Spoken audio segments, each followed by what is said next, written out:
My essay is called I have 500 Facebook friends, but only one person came to my party. Recently, my older sister moved back home from college. Having been gone from Healdsburg and what my mom likes to call the real world, for the past 5 years, she was in shock when she came home and saw the way our generation behaved in comparison to hers at that age. Describing the differences as worlds apart, she pinpointed the catalyst of the change of social networking sites such as Facebook, old school MySpace, and old people Twitter, as you can see, I do not tweet. When I asked her about what it was that seemed so different, she responded saying she was stunned about how consumed our generation was with technology and how it made us a self-absorbed generation, lacking the competence of basic social skills. This brought us into a lengthy debate about whether technology and social networking sites are a substitute for a real social life, or whether they supplement our social life. My sister's argument was pessimistic. She strongly believed that a social life based on technology as the main form of communication was no social life at all. She argued that people use technology as a way to avoid human contact and as a way to make themselves seem like somebody they are not.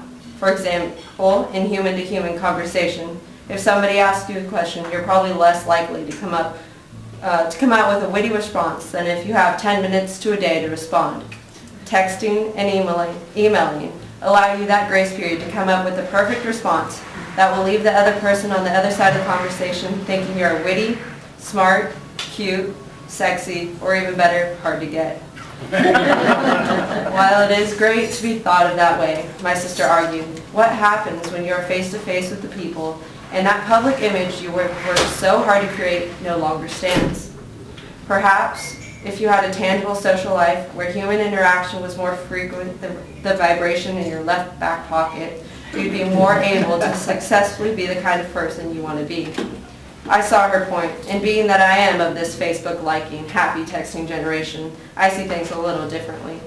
While I do think our social skills do not compare the other older generations, such as our parents who seem to be able to hold conversations for days, I think it is important to adapt to change. The fact is that technology and Facebook are now a very important and predominant part of our society, and people's social skills will have to change in response. However, I think we will find a way to return to the older ways of communications, just like bell bottoms from the 60s found their way back into fashion in the 90s. You see the reversion occurring even now, with people frequenting coffee shops with their friends on coffee dates and doing things on their iPhones like FaceTiming, where the convenience of being able to wait 10 minutes to 10 days to respond to a text isn't a possibility unless you're trying to be super awkward. So this is my challenge to you. Next time you're interchanging that 50th text or Facebook like with that person, who you've never hung out with, pick up the phone and hang out with them. Flex your social muscles, people. Chances are we won't bite.